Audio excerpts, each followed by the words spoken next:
Posledné marcové dni v rámci mesiaca knihy boli literatúrou a aktivitami mestskej knižnice priam nabité. V piatok 30. marca sa v priestoroch knižnice do života uvádzalo dielko mladých autorov, gymnázistov Jaroslavy Smejkalovej a Gerharda Hámora. Adam a Eva je názov útlej knižočky, kde sa snúbia verše Jarky Smejkalovej s fotografiami Gerharda Hámora.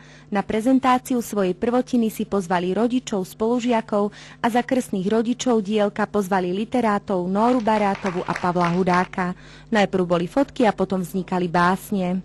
Fotky niektoré sú ešte pred rokom fotené, niektoré sú z leta. A dodatočne sme potom mali nápad výstavy, ktorá potom prebiehala na gymnáziu Pavla Saga-Vedeslava v Kežmarku. Tam boli už vystavené aj niektoré básne k tomu a dodatočne pani profesorka naša Jančeková mala nápad vytvoriť zbierku tých fotiek a básni.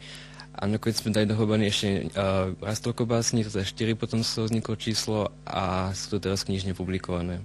Na otázku, čo autorku textov k napísaniu veršov inšpirovalo, odpovedá poeticky, že sú to maličkosti života, z ktorých sa ale skladá na život. Na prvý pohľad sú neviditeľné, ale keď sa človek dobre pozerá a dobre počúva a chodí okolo seba, díva sa, tak ich objaví.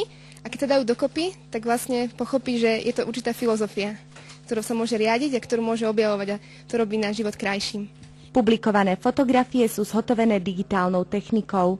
Vznikali postupne počas dlhšieho časového obdobia a následne k obrázkom boli napísané verše. Dostali sme nápad, že by bolo zaujímavé, keby som ja k tomu niečo napísala a takto by mohli tieto umenia komunikovať, takže vznikli na základe Gerhardových fotografií. Ja som sa nimi inšpirovala a potom som sa pokúsila z nich vytiahnuť hlavnú myšlienku a dať ju na svetlo. Kniha veršov skombinovaná s fotografiami je v predaji v miestnom knihkupectve a možno sa ju podarí dostať aj do distribúcie v Poprade.